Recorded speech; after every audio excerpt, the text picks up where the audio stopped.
ಇದೀಗ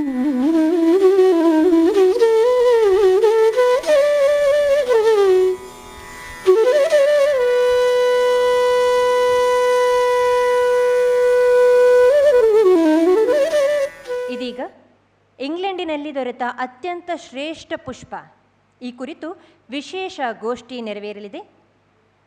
ಇದಕ್ಕಾಗಿ ಶ್ರೀ ಶ್ರೀ ಕೃಷ್ಣ ಉಪಾಧ್ಯಾಯ, ಖ್ಯಾತ ವಾಗ್ಮಿಗಳು, ಪುತ್ತೂರು ಇವರು ಆಗಮಿಸಿದ್ದಾರೆ. ಇವರ ಒಂದು ಪುಟ್ಟ ಪರಿಚಯ ಇದೀಗ. ಶ್ರೀ ಕೃಷ್ಣ ಉಪಾಧ್ಯಾಯ ಉತ್ತಮ ವಾಗ್ಮಿಯಾಗಿದ್ದು, ಭಾರತದ ಹಿರಿಮೆ ಗರಿಮೆಗಳ ಕುರಿತು ಅತ್ಯುತ್ತಮವಾಗಿ ಮಾತನಾಡಬಲ್ಲವರು. ಹೊಸನಗರದ ರಾಮಚಂದ್ರಾಪುರ ಮಠದಲ್ಲಿದ್ದು ಶಾಸ್ತ್ರಾಧ್ಯಯನ ಮಾಡಿದ್ದು, ರಾಮಕೃಷ್ಣ ವಿವೇಕಾನಂದ ಸಾಹಿತ್ಯವನ್ನು ಆಳವಾಗಿ ಅಧ್ಯಯನ ಮಾಡಿರುತ್ತಾರೆ. ಮಂಗಳೂರಿನ ರಾಮಕೃಷ್ಣ ಮಿಷನ್ ನೇತೃತ್ವದಲ್ಲಿ ನಡೆಯುತ್ತಿರುವ ಸ್ವಚ್ಛ ಪುತ್ತೂರು ಅಭಿಯಾನದ ಪ್ರಧಾನ ಸಂಯೋಜಕರು. ಇದೀಗ ಶ್ರೀ ಕೃಷ್ಣ ಉಪಾಧ್ಯಾಯ ಅವರು ವಿಶೇಷ ಗೋಷ್ಠಿಯನ್ನು ಪ್ರಾರಂಭಿಸಬೇಕಾಗಿ ಕೇಳಿಕೊಳ್ಳುತ್ತಿದ್ದೇವೆ.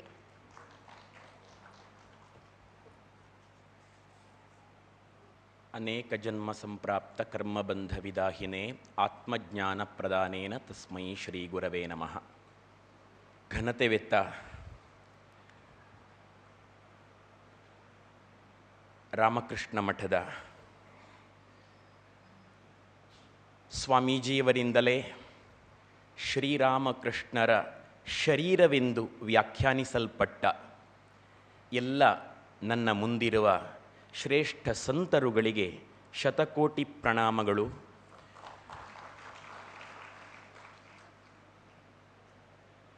ಇಂಗ್ಲೆಂಡಿನಲ್ಲಿ ದೊರೆತ ಶ್ರೇಷ್ಠ ಪುಷ್ಪ ಅನ್ನುವ ಸಂಗತಿಯನ್ನು ನಾನು ಹೇಳುತ್ತಿರುವುದು ಕೂಡ ಪುಷ್ಪದಂತಹ ಮನಸ್ಸುಗಳಿಗೆ ಅಂತ ನನಗೆ ಚೆನ್ನಾಗಿ ಗೊತ್ತು.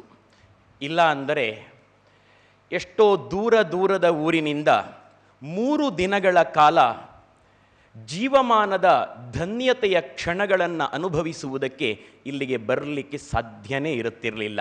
ಹಾಗಾಗಿ ಹೂ ಮನಸ್ಸಿಗರ ಹಬ್ಬ ಇದು, ಒಂದು ಆಧ್ಯಾತ್ಮಿಕ ಹಬ್ಬ ಇದು. ಎಂಥ ಪುಷ್ಪ ಅಂತಂದರೆ ನನಗೊಂದು ಮಾತು ನೆನಪಾಗ್ತದೆ.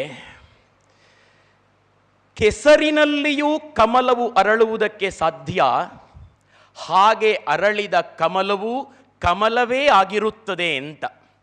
ನಾನು ಇಂಗ್ಲೆಂಡನ್ನು ಕೆಸರು ಅಂತ ಹೇಳುವುದಿಲ್ಲ, ರಾಮಕೃಷ್ಣ ಮಠ ಅದನ್ನು ಹೇಳಲಿಕ್ಕೆ ಸಾಧ್ಯ ಇಲ್ಲ. ಆದರೂ ನನ್ನ ಒಂದು ನೆಲೆಯಲ್ಲಿ ನನ್ನ ಅಹಂಕಾರವನ್ನು ಮುರಿದ ಪುಷ್ಪವೊಂದು ಭಾರತದಲ್ಲೇ ಹುಟ್ಟಬೇಕು, ಶ್ರೇಷ್ಠ ಪುಷ್ಪವೊಂದು ಹಿಂದೂವಾಗಿಯೇ ಹುಟ್ಟಬೇಕು, ಶ್ರೇಷ್ಠ ಪುಷ್ಪವೊಂದು ಸಮಾಜದ ಮೇಲ್ವರ್ಗದಲ್ಲಿಯೇ ಹುಟ್ಟಬೇಕು ಅನ್ನುವ ಅಹಂಕಾರವನ್ನು ಮುರಿದ ಶ್ರೇಷ್ಠ ಪುಷ್ಪ ಸೋದರಿ ನಿವೇದಿತಾ.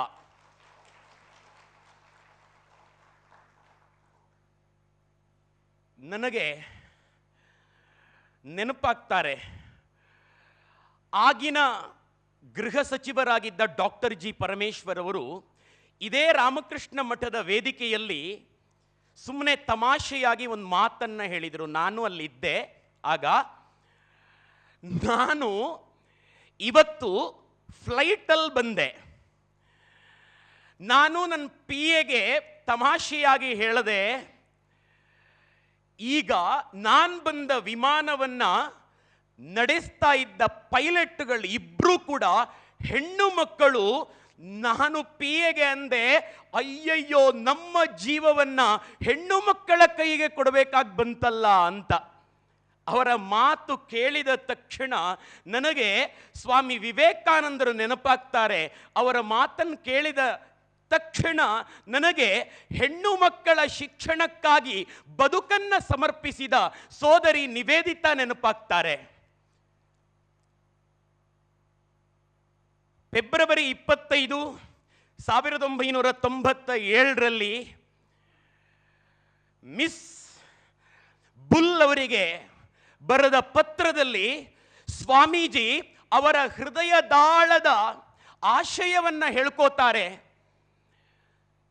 ಈಗ ಸದ್ಯಕ್ಕೆ ನನ್ನ ಕನಸು ಒಂದನೆಯದ್ದು ಸನ್ಯಾಸಿಗಳಿಗಾಗಿ ಒಂದು ಕೇಂದ್ರವನ್ನು ತೆರೆಯಬೇಕು. ಎರಡನೆಯದ್ದು ತಾಯಂದಿರಿಗಾಗಿ ಪವಿತ್ರವಾದ ಜೀವನದ ಸಂಕಲ್ಪವನ್ನು ಹೊತ್ತು ಬರುತ್ತಿರುವ ಮಹಿಳೆಯರಿಗಾಗಿಯೂ ಕೇಂದ್ರವನ್ನು ತೆರೆದಾಗ ಮಾತ್ರ ನನ್ನ ಈ ಜೀವನ ಪರಿಪೂರ್ಣವಾಗ್ತದೆ ಅಂತ ಹೇಳಿ ಸ್ವಾಮಿ ವಿವೇಕಾನಂದರು ಹೇಳಿಕೆ ಕೊಟ್ಟಿದ್ರು. ಸ್ವಾಮಿ ವಿವೇಕಾನಂದರು ಯತ್ರ ನಾರ್ಯಸ್ತು ಪೂಜ್ಯಂತೆ ತತ್ರ ರಮಂತೆ ದೇವತಾಹ ಅನ್ನುವ ವಾಕ್ಯವನ್ನ ಸುಮ್ಮನೆ ನಾವು ಹೇಳಬಹುದು ಅಷ್ಟೇ, ಆದರೆ ಪ್ರಾಕ್ಟಿಕಲ್ ಆಗಿ ಬದುಕಲ್ಲಿ ರೂಢಿಸಿಕೊಂಡವರು ತೊಳ್ಪಾಡಿಯವರು ಹೇಳಿದ ಹಾಗೆ ಅನುಭವದ ಮಾತುಗಳಲ್ಲಿ ಆ ವಾಕ್ಯಕ್ಕೆ ವ್ಯಾಖ್ಯಾನ ಕೊಟ್ಟವರು ಸ್ವಾಮಿ ವಿವೇಕಾನಂದರು.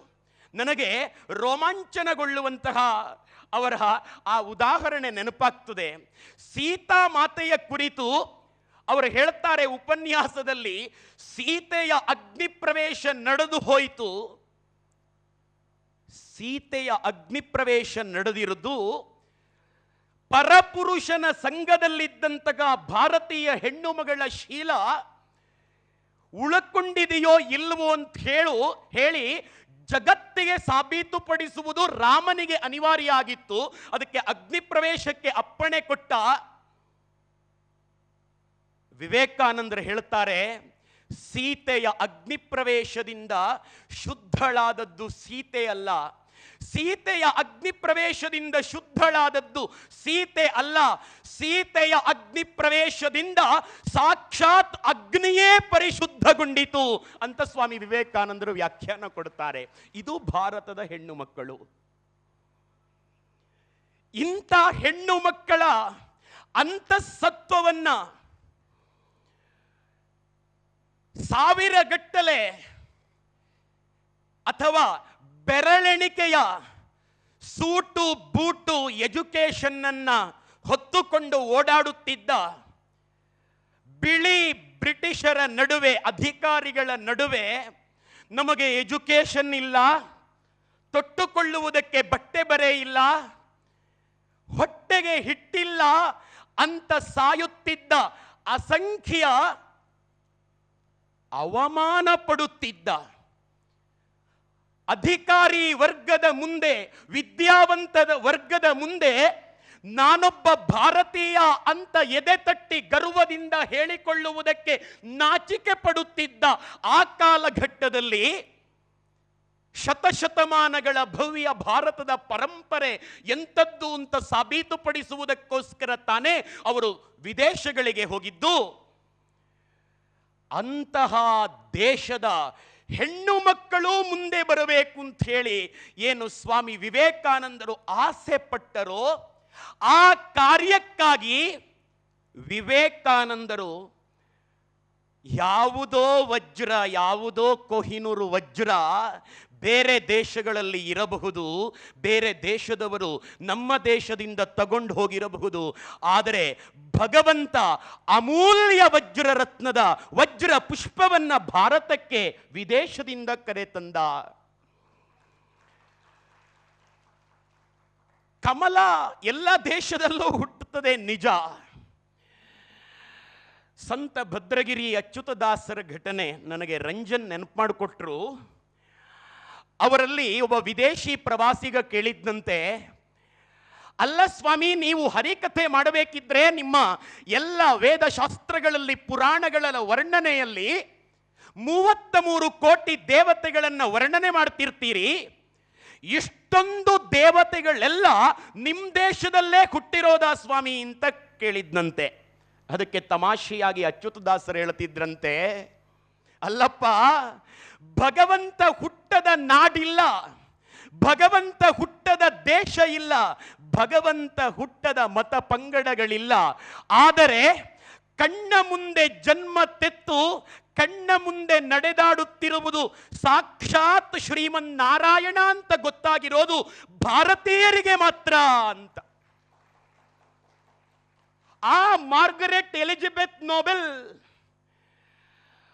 ಅದೊಂದು ಶ್ರೇಷ್ಠ ಪುಷ್ಪ ಅಂತ ಗೊತ್ತಾಗುವುದಕ್ಕೆ ಭಾರತೀಯ ಸಂತನೇ ಹೋಗಬೇಕಾಯಿತು. ಭಾರತದ ಸಿಡಿಲ ಸಂತ ಸ್ವಾಮಿ ವಿವೇಕಾನಂದರಿ ಪರಿಶ್ರಮಕ್ಕೆ ಕಾಣಿಸಿಕೊಂಡ ಅಮೂಲ್ಯ ಪುಷ್ಪ ಸೋದರಿ ನಿವೇದಿತಾ. ಅವಳು ಎಷ್ಟೆಲ್ಲ ರೀತಿಯಲ್ಲಿ ನಮಗೆ ಸಂದೇಶವನ್ನ ಕೊಡ್ತಾಳೆ. ನಾನು ಆಲೋಚನೆ ಮಾಡ್ತಿದ್ದೆ, ಸೋದರಿ ನಿವೇದಿತಾ ಬದುಕಿನ ಆಧಾರದಲ್ಲಿಯೇ ಮೂರು ಉಪನ್ಯಾಸಗಳನ್ನು ಕೊಡಬೇಕಲ್ಲ. ಸ್ಪಷ್ಟವಾಗಿ ಗೊತ್ತು, ಇದೊಂದು ಭಕ್ತರ ಸಮ್ಮೇಳನ. ನೀವೆಲ್ಲ ದಿವ್ಯತ್ರಯರ ರಾಮಕೃಷ್ಣ ಪರಂಪರೆಯ ಸೋದರಿ ನಿವೇದಿತಾರ ಬಗ್ಗೆ ಸಾಕಷ್ಟು ಓದಿಕೊಂಡಿರುವವರು, ಸಾಕಷ್ಟು ಉಪನ್ಯಾಸಗಳನ್ನು ಕೇಳಿರುವವರು. ಈಗಲೂ ಕೂಡ ಎಷ್ಟೇ ಬಾರಿ ಉಪನ್ಯಾಸ ಕೊಟ್ಟರೂ ಕೂಡ ನನಗೆ ಗೊತ್ತು, ನಾನು ಹೊಸ ವಿಷಯಗಳನ್ನು ಹೇಳುವುದಕ್ಕೆ ಸಾಧ್ಯ ಇಲ್ಲ. ಆದರೆ ಭಾವಸಂಗಮದ ವೇದಿಕೆಯಲ್ಲಿ ಸೋದರಿ ನಿವೇದಿತಾ ಬದುಕಿದ ಆ ಕಥಾನಕ್ಕೆ ಹೊಸ ಭಾವ ತುಂಬಬಹುದು, ನನ್ನದೇ ಭಾವನೆಗಳನ್ನು ತುಂಬಿ ಆಕೆಯನ್ನ ಸ್ತುತಿ ಮಾಡಬಹುದು ಅಂತ ಭಾವಿಸಿದ್ದೇನೆ. ನನಗೆ ರಾಮಕೃಷ್ಣ ಮಠ ಯಾಕಿಷ್ಟ ಅಂದ್ರೆ,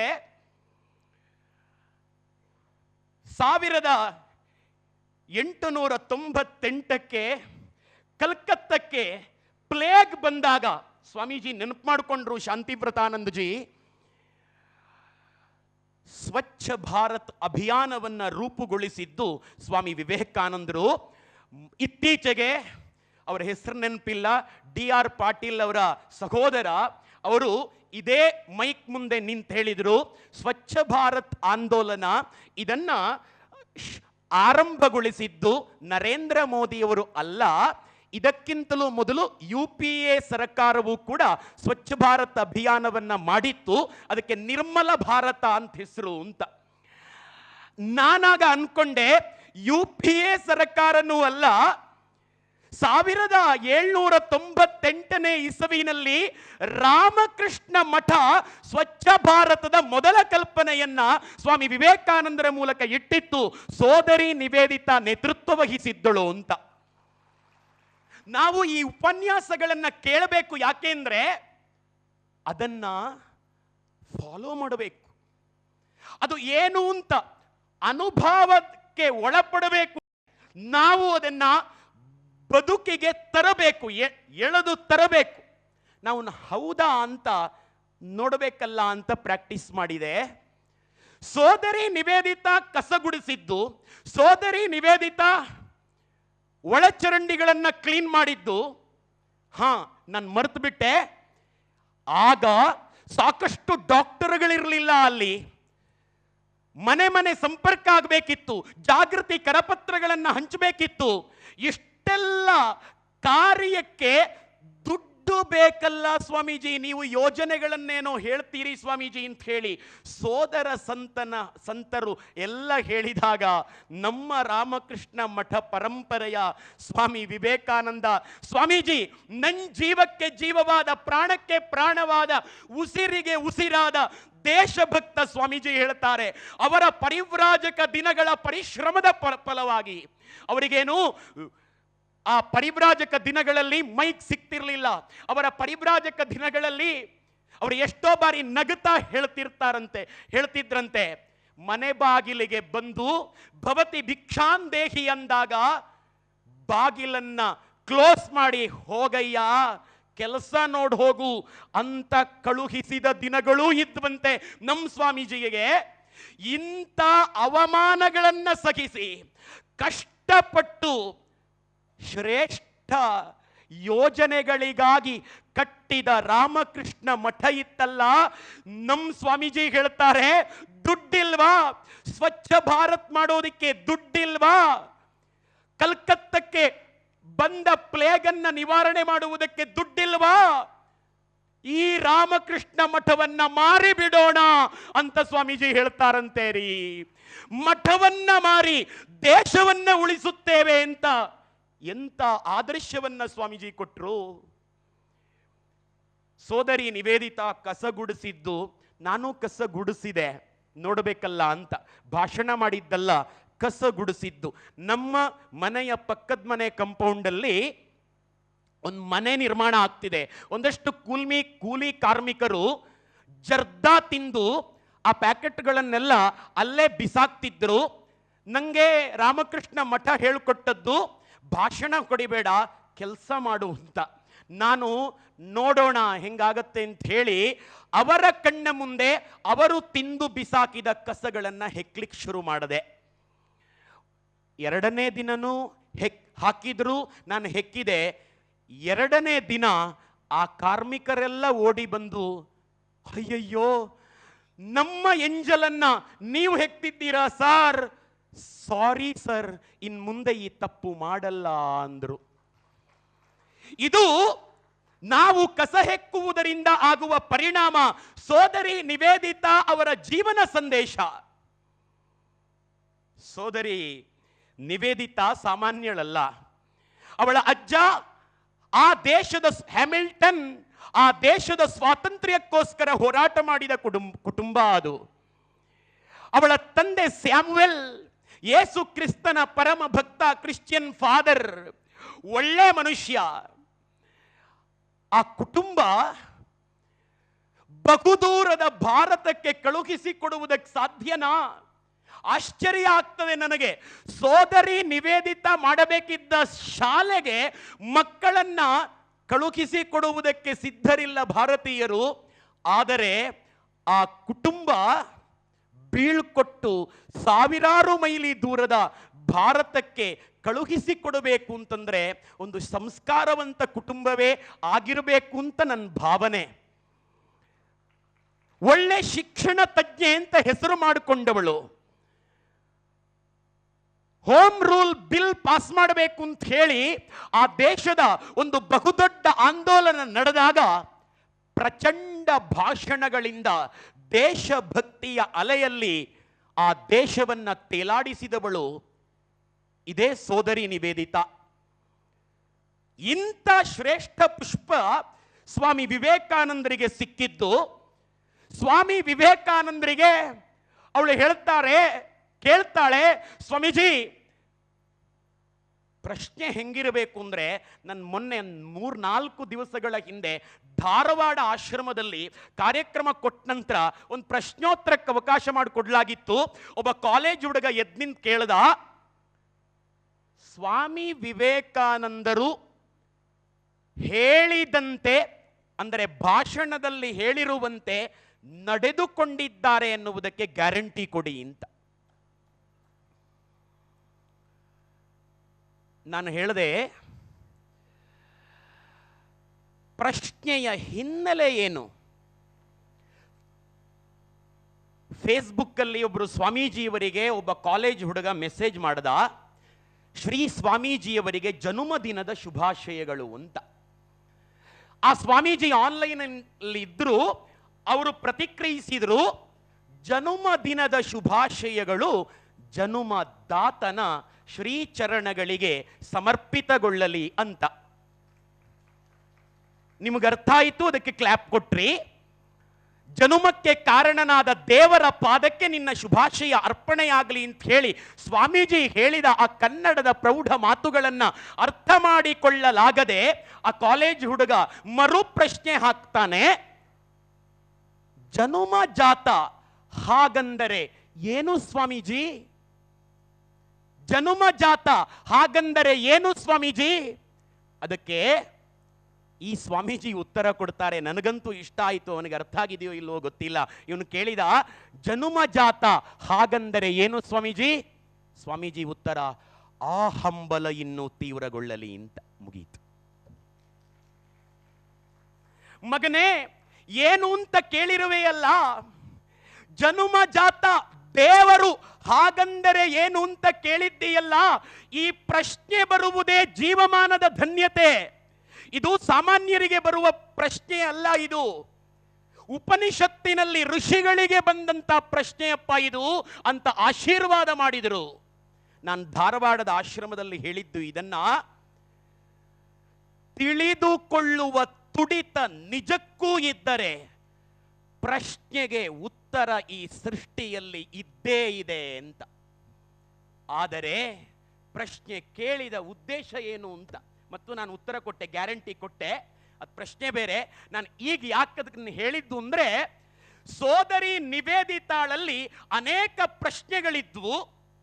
ಯೇಸು ಕ್ರಿಸ್ತನ ಪರಮ ಭಕ್ತೆಯಾಗಿದ್ದಾಗಿಯೂ ಕೂಡ ಆಧ್ಯಾತ್ಮದ ಮೇಲೆ ಗೌರವ ಇತ್ತು. ಆದರೆ ಅಧ್ಯಾತ್ಮವಲ್ಲದ ಭಾಗಗಳು, ಧರ್ಮಗಳಿಗೆ, ಒಬ್ಬರು ಸ್ವಾಮೀಜಿ ಹೇಳಿದರು ನನಗೆ, ಆ ಸ್ವಾಮೀಜಿ ಹೆಸರು ಹೇಳೋದಿಲ್ಲ, ಧರ್ಮಗಳಿಗೆ ವಿವಿಧ ಮುಖಗಳಿವೆಯಪ್ಪ. ರಾಜಕೀಯ ಮುಖ ಬೇರೆ, ಆಧ್ಯಾತ್ಮಿಕ ಮುಖ ಬೇರೆ, ಧಾರ್ಮಿಕ ಮುಖ ಬೇರೆ, ಹೀಗೆ ಬೇರೆ ಬೇರೆ ಮುಖಗಳಿವೆ. ಶ್ರೀರಾಮಕೃಷ್ಣರು ಹೇಳಿದ್ದು ಜಗತ್ತಿನ ಎಲ್ಲ ಮತಗಳು ಸತ್ಯ ಅಂತ, ಎಲ್ಲ ಮತಗಳ ಆಧ್ಯಾತ್ಮಿಕ ಮುಖವನ್ನು ಅಂತ ಹೇಳಿ ವಿದ್ವತ್ಪೂರ್ಣ ಸಂತರೊಬ್ಬರು ನನಗೆ ಹೇಳಿದರು, ಉಳಿದ ಮುಖಗಳನ್ನಲ್ಲ ಅಂತ. ಕೊಳೆತು ನಾರುತ್ತಿರುವ ಜಾತೀಯತೆಯ ವಿಷಬೀಜಗಳು, ಮತೀಯ ಭಾವನೆಗಳು, ಅದನ್ನ ಇಷ್ಟಪಡದ ಮಾರ್ಗರೆಟ್ ಎಲಿಜಬೆತ್ ನೋಬೆಲ್ ಅವಳ ಹೃದಯದಲ್ಲಿ ಉತ್ಪತ್ತಿಯಾಗುತ್ತಿದ್ದಂತಹ ಅನೇಕ ಪ್ರಶ್ನೆಗಳಿಗೆ ಸ್ಪಷ್ಟವಾದ ಉತ್ತರ ಸಿಕ್ಕಿದ್ದು ಸ್ವಾಮಿ ವಿವೇಕಾನಂದರ ಕಾರಣದಿಂದ. ಬಂದರಲ್ಲ, 1898 ರಾಮಕೃಷ್ಣ ಮಠ ಸ್ಥಾಪನೆ ಆಗಿತ್ತು. 1997 ಮೇ 1ಕ್ಕೆ, 1997 ಡಿಸೆಂಬರ್ 28ಕ್ಕೆ ಕಲ್ಕತ್ತಕ್ಕೆ ಬಂದ್ಲು. ಸೋದರಿ ನಿವೇದಿತಾ ಡೈರಿಯಲ್ಲಿ ಬರ್ಕೊಂಡಿದ್ದಾಳೆ. ಗ್ಯಾರಂಟಿ ಏನು ಅಂದ್ರೆ, ರಾಮಕೃಷ್ಣ ಮಠಗಳ ಅಧ್ಯಯನವೆಲ್ಲವೂ ಸಾಕಷ್ಟು ಇತಿಹಾಸದ ಸಂಶೋಧನೆಗೆ ಒಳಪಟ್ಟ ಸಂಗತಿಗಳು. ಇದನ್ನು ತಿಳ್ಕೊಳ್ಬೇಕು. ಓದಿದವರಿಗೆ ಪ್ರಶ್ನೆ ಬಂದರೆ ಓಕೆ, ಓದದವರಿಗೆ ಪ್ರಶ್ನೆ ಬಂದರೆ ಅದು ಓದದ ಕೊರತೆ ಅಷ್ಟೇ. ಇರಲಿ, ಆ ಡೈರಿ ಪುಟಗಳಲ್ಲಿ ಅವಳು ರೋಮಾಂಚಿತಗೊಂಡಿದ್ದಾಳೆ ಅನ್ನೋದು ಸ್ಪಷ್ಟ ಆಗ್ತದೆ. ಎಂಥ ಭಾರತಕ್ಕೆ ಅವಳು ಬಂದಿದ್ಲು. ಈ ದೇಶ ಭಾರತ, ಈ ಸಂಸ್ಕೃತಿ ಭಾರತ, ಈ ಸಾಹಿತ್ಯ ಭಾರತ, ಈ ನಂಬಿಕೆ ಭಾರತ, ಈ ಶ್ರದ್ಧೆ ಭಾರತ. ಇದು ಇಂದು ನಿನ್ನೆಯವಲ್ಲ. ನನ್ನಂತಹವನು ಭಾಷಣ ಮಾಡದಿದ್ದರೂ ಈ ಸಂಸ್ಕೃತಿ ಉಳಿದುಕೊಳ್ಳುತ್ತದೆ, ನನಗೆ ಗೊತ್ತು. ಇದು ಹಿಂದೂ ಇತ್ತು, ಇಂದು ಇದೆ, ಮುಂದುವರಿಯುತ್ತದೆ. ಕಾಲವು ಕಳೆದಂತೆ ದೇಶದ ಎಲ್ಲೆಗಳು ಚೆಲ್ಲಾಡಿರಬಹುದು, ಅಧಿಕಾರ ಸ್ವಾಮ್ಯಗಳು ಬದಲಾಗಿರಬಹುದು, ಜನರ ಜೀವನ ಶೈಲಿ ಆಶೋತ್ತರಗಳು ಪರಿವರ್ತಿತವಾಗಿರಬಹುದು, ಸಮುದಾಯ ಏಳು ಬೀಳುಗಳನ್ನು ಕಂಡಿರಬಹುದು. ಆದರೂ ಈ ದೇಶ ಇಡೀ ಜಗತ್ತಿನಲ್ಲಿ ತಲೆ ಎತ್ತಿ ನಿಂತಿರುವ ದೇಶ. ವಿಶ್ವಗುರುವಾಗಿ ಎಲ್ಲ ದೇಶಗಳಿಗೆ ಆಶೀರ್ವಾದ ಮಾಡಿರುವಂತಹ ಶ್ರೇಷ್ಠ ದೇಶ. ಈ ದೇಶವನ್ನ ಸ್ಪಷ್ಟವಾಗಿ ಅರಿತಿದ್ದ ನಿವೇದಿತಾ ನನಗೆ ಸಂದೇಶ ಕೊಡ್ತಿದ್ದಾಳೆ. ಏನೋ ಶ್ರೀಕೃಷ್ಣ, ಈ ದೇಶದ ಸೇವೆ ಮಾಡುವುದಕ್ಕೆ ಸಾವಿರಾರು ಮೈಲಿ ದೂರದಿಂದ ನಾನು ಬಂದೆ, ನೀನು ಇಲ್ಲೇ ಇದ್ದೀಯಲ್ಲಪ್ಪ, ಮಾಡು ಸೇವೆ, ಮಾಡು ಸೇವೆ, ಧನ್ಯವಾಗ್ತದೆ ಬದುಕು ಅಂತ. ಗಂಗೆಯಲ್ಲಿ ಈಜುತ್ತಿರುವ ಮೀನಿಗೇನು ಗೊತ್ತು ಗಂಗೆಯ ಬೆಲೆ? ಸೋದರಿ ನಿವೇದಿತಾಳಿಗೆ ಭಾರತದ ಅರಿವಾಗಿತ್ತು ವಿವೇಕಾನಂದರಿಂದ. ವಿವೇಕಾನಂದರು ಒಪ್ಪಿಗೆ ಕೊಟ್ಟಿರಲಿಲ್ಲ. ಕಾಡಿ ಬೇಡಿ ಬರಲೇಬೇಕು ಸ್ವಾಮೀಜಿ ಅಂತ ಪತ್ರ ಬರೆದು ಒಪ್ಪಿಸಿ, ಗುರುವಿನ ಆಜ್ಞೆಯನ್ನ ಮೀರಲಿಲ್ಲ ಅನ್ನುವುದು ಒಂದು ಸಂದೇಶ. ಒಪ್ಪಿಸಿ ಬಂದಳು. ಆ ದಿನ, ಇದನ್ನು ಹೇಳಿ ನಾನು ಮಾತು ಮುಗಿಸ್ತೇನೆ, 1898 ಮಾರ್ಚ್ 17 ಆ ದಿನವನ್ನ ದ ಡೇ ಆಫ್ ಡೇಸ್ ಅಂತ ಬರ್ಕೊಂಡಿದ್ದಾಳೆ ಡೈರಿಯಲ್ಲಿ. ಅವಳು ದಿನಗಳಲ್ಲೆಲ್ಲ ಪ್ರಮುಖ ದಿನ ಅಂತ ಬರೆದುಕೊಂಡದ್ದು ವಿವೇಕಾನಂದರ ಭೇಟಿಯಾದ ದಿನವನ್ನಲ್ಲ, ಅವಳಿಗೆ ಉತ್ತರ ಸಿಕ್ಕಿದ ದಿನವನ್ನಲ್ಲ, ಭಾರತಕ್ಕೆ ಬಂದ ದಿನವನ್ನಲ್ಲ. ಜಗಜ್ಜನನಿ ಶ್ರೀಮಾತೆಯನ್ನ ಭೇಟಿ ಮಾಡಿದ ದಿನವನ್ನ ಅವಳು ಬರ್ಕೊಂಡಿದ್ದಾಳೆ. ನನ್ನ ಜೀವಮಾನದ ಶ್ರೇಷ್ಠ ಕ್ಷಣ ಅಂತ ಬರ್ಕೊಂಡಿದ್ದಾಳೆ. ಅವಳು ಮಾಡಿರುವ ಸೇವೆಯನ್ನ ನಾವು ಯಾರೂ ಮಾಡಲಾರೆವು. ಅಂತ ಸೇವೆಯನ್ನು ತಾಯಿ ಶಾರದೆಗೆ ಮಾಡಿದವಳು ಅವಳು. ಒಂದು ಲೌಕಿಕ ಉದಾಹರಣೆ ಅಂತ ಅನಿಸಬಹುದೋ ಏನೋ, ಎಲ್ಲ ಯತಿವರೇಣ್ಯರ ತುಂಬಿದ ಸಭೆಯಲ್ಲಿ ಈ ಮಾತು ಹೇಳ್ತಿರೋದು ನಾನು. ಪುತ್ತೂರಿನಲ್ಲಿ ಒಬ್ಬರು ತಾತ ಇದ್ದಾರೆ. ಆ ತಾತನ ಅಮ್ಮನಿಗೆ ಅವರು 16 ಜನ ಮಕ್ಕಳಂತೆ. ಕೊನೆ ಮಗ ಇವರಂತೆ. ಬದುಕಿನ ಕೊನೆ ದಿನಗಳನ್ನ ಕಳೆಯುವುದಕ್ಕಾಗಿ ಇವರ ಮನೆಗೆ ಬಂದಿದ್ರಂತೆ. ಸಾಲದ ಹೊರೆ ಸಿಕ್ಕಾಪಟ್ಟೆ ಜಾಸ್ತಿ ಆಗಿತ್ತು. ಪರಮ ಬಡವ ಈ ತಾತ. ಆಗ 20 ವರ್ಷಗಳ ಹಿಂದೆ ಸಾಲಗಾರರೆಲ್ಲ ಬಂದು ದಬಾಯಿಸೋರಂತೆ. ಆಗ ಒಂದು ದಿನ ಈ ವಿಷಯ ಗೊತ್ತಾಗಿ ಆ ಅಮ್ಮ ಮುದಿ ಜೀವ, ಮಗ ಈ ಕಡೆ ಬಾ ಅಂತ ಕರೀತಂತೆ. ಆ ಅಮ್ಮ ಕರೆದಾಗ ಹೋದಾಗ ಅಮ್ಮ ಹೇಳಿದ್ರಂತೆ, ಮಗ ನಾನು ನಿನ್ನ ಮನೆಯಲ್ಲಿರುವುದು ಭಾರ ಆಗ್ತಿದೆಯಾ ಮಗ ಅಂತ ಕೇಳಿದ್ರಂತೆ. ಅಮ್ಮ 16 ಮಕ್ಕಳನ್ನ 9 ತಿಂಗಳು ಹೊತ್ತಾಗ ಹೆತ್ತು ಸಾಕಿ ಸಲಹಿದಾಗ ನಿನಗೆ ಭಾರ ಅಂತ ಕಾಣಲಿಲ್ಲ, ಈಗ ನನಗೆ ಭಾರ ಅಂತ ಕಂಡ್ರೆ ಭಗವಂತ ಮೆಚ್ಚುತ್ತಾನೇನು ಅಂತ ಹೇಳಿ ತುಂಬ ಚೆನ್ನಾಗಿ ಅಜ್ಜನಿಗೆ ಒಳ್ಳೆ ಹೆಂಡತಿ ಅಜ್ಜಿ ಇದ್ಲು. ಸೊಸೆ ಚೆನ್ನಾಗೇ ನೋಡ್ಕೊಂಡ್ರು. ಕಣ್ಣು ಮುಚ್ಚುವಾಗ, ಇವರ ಮಡಿಲಲ್ಲೇ ಕಣ್ಣು ಮುಚ್ಚುವಾಗ ತಲೆ ಮೇಲೆ ಕೈ ಇಟ್ಟು ಅವರು ಹೇಳಿದ್ರಂತೆ, ಮಗ ಒಳ್ಳೇದಾಗ್ಲಿ ಮಗ ನಿಂಗೆ ಅಂತ. ಹೀಗೆ ಹೇಳಿದ ಈ ತಾತ ಲೌಕಿಕ ಅಂತ ಬೇಕಿದ್ರೆ ಭಾವಿಸಿ, ಇದರಲ್ಲಿ ಪಾರಮಾರ್ಥಿಕ ಸಂದೇಶ ಇದೆ ಅಂತಾನಾದರೂ ಭಾವಿಸಿ, ಈ ಮಗ ಸಾಲಗಾರ ಮಗ ಈಗ ನಮ್ಮ ಪುತ್ತೂರಿನಲ್ಲಿ ಕೋಟ್ಯಧಿಪತಿ ಮಗ, ಕೋಟ್ಯಧಿಪತಿ ಅಜ್ಜ. ಅಮ್ಮನ ಹಾರೈಕೆ. ನನಗೆ ಸ್ವಂತ ಅಮ್ಮನನ್ನ ಬಿಟ್ಟು ಬರುವ ಬ್ರಹ್ಮಚಾರಿಗಳನ್ನ ನೆನೆಸುವಾಗ ನಾನು ಅನ್ಕೊಳ್ಳೋದು, ಆ ಮಾತು ಹೇಳಲಿಕ್ಕೆ ಅರ್ಹತೆ ಇಲ್ಲ ನನಗೆ, ಆದರೂ ಹೇಳ್ತಿದ್ದೇನೆ ನಾನು. ಅವರು ನಿಜವಾಗಿಯೂ ಅಮ್ಮನಲ್ಲಿ ಶಾಶ್ವತವಾಗಿ ಇರ್ತಾರೆ. ನಾವು ನಮ್ಮ ಅಮ್ಮನೊಂದಿಗೆ ಶಾಶ್ವತವಾಗಿ ಇರ್ಲಿಕ್ಕೆ ಸಾಧ್ಯ ಇಲ್ಲ. ಅವರು ಯಾಕೆಂದ್ರೆ ಹೆತ್ತ ಅಮ್ಮನ ರೂಪವೇ, ಹೆತ್ತ ಅಮ್ಮ ಶಾರದಾ ಮಾತೆಯ ರೂಪವೇ ರೀ. ಹೇಗೆ ನಮ್ಮ ಗುರುವನ್ನ ಶ್ರೀರಾಮಕೃಷ್ಣರ ರೂಪ ಅಂತ ಭಾವಿಸ್ತೇವೆಯೋ ಅದೇ ರೀತಿ ಹೆತ್ತ ಅಮ್ಮ ಶ್ರೀಮಾತೆಯವರ ರೂಪ. ಇಂಥ ಅಮ್ಮನ ಭೇಟಿಯನ್ನ ಪ್ರಮುಖ ದಿನಗಳು ಅಂತ ಬರೆದು, ಅಮ್ಮ ಕುಳಿತುಕೊಳ್ಳುವ ಚಯರಲ್ಲಿ ಹಾಸುವ ಬಟ್ಟೆಯನ್ನ 3 ಸಲ ಚುಂಬಿಸಿ ಆ ಧೂಳನ್ನ ತೆಗೆದು ಹಾಸಿ ಅಮ್ಮನ ಸೇವೆ ನನ್ನ ಧನ್ಯತೆ ಅಂತ ಭಾವಿಸ್ತಾ ಇದ್ದ ಸೋದರಿ ನಿವೇದಿತಾ ಕೊಟ್ಟ ಸಂದೇಶ ಅದ್ಭುತ. ಒಬ್ಬ ಮಗ ಜಾಬ್ ಆದ ತಕ್ಷಣ ತನ್ನ ತಾಯಿಯನ್ನ ವೃದ್ಧಾಶ್ರಮಕ್ಕೆ ಹಾಕದ. ಆಗಾಗ ನೋಡ್ಕೊಂಡು ಬರ್ಲಿಕ್ಕೆ ಅಂತ ಹೋಗ್ತಿದ್ದ. ಅಕಸ್ಮಾತ್ತಾಗಿ ಫೋನ್ ಕರೆ ಬಂತು, ಅರ್ಜೆಂಟ್ ಆಗಿ ಬರಬೇಕು ಅಂತ ಹೇಳಿ ನೋಡ್ತಾನೆ, ಅಕ್ಷರಶಃ ಮರಣಶಯ್ಯೆಯಲ್ಲಿ ಮಲಗಿದ್ದಾಳೆ ಹೆತ್ತ ತಾಯಿ. ಅಯ್ಯೋ ಅಮ್ಮ, ನಿನಗೆ ಯೋಗ್ಯ ಮಗನಾಗಿ ಬದುಕಲಿಲ್ಲ ನಾನು, ಹೇಳು ನಿನ್ನ ಕೊನೆ ಆಸೆ ಏನಾದರೂ ಇದ್ರೆ ಹೇಳು, ಅದನ್ನಾದರೂ ನೆರವೇರಿಸುವ ಭಾಗ್ಯ ನಂದಾಗ್ಲಿ ಅಂದ ಈ ಯುವಕ. ಆಗ ಅವಳು ಕೇಳ್ಕೋತಾಳೆ, 2 ಆಸೆ ಇದೆ ಮಗ ನನಗೆ. 1ನೇ ಆಸೆ, ಈ ಆಶ್ರಮದಲ್ಲಿ ಫ್ಯಾನ್ ಇಲ್ಲ ಮಗ. ಮೋಸ್ಟ್ಲಿ ದಕ್ಷಿಣ ಕನ್ನಡ ಇರಬೇಕು. ಜಾಬ್ ಮಾಡ್ತಿದ್ದೀಯಲ್ಲ, ಫ್ಯಾನ್ಗಳನ್ನು ತಂದು ಹಾಕ್ಸು. 2ನೇ ಆಸೆ, ಫ್ರಿಡ್ಜ್ ಇಲ್ಲ ಮಗ. ಎಷ್ಟೋ ದಿನ ಕೊಳೆತ ಆಹಾರವನ್ನ ತಿಂದುಂಡು ಮಲಗಿದವಳು ನಾನು, ಈ ಆಶ್ರಮಕ್ಕೆ ಅಂತ ಫ್ರಿಡ್ಜ್ ತಂದು ಹಾಕ್ಸು.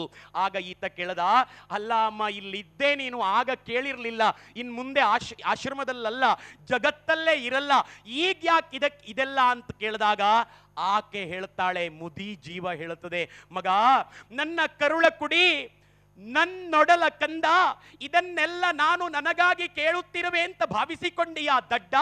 ಇದೆಲ್ಲ ನನಗಾಗಿ ಕೇಳುತ್ತಿಲ್ಲ ಮಗನೇ.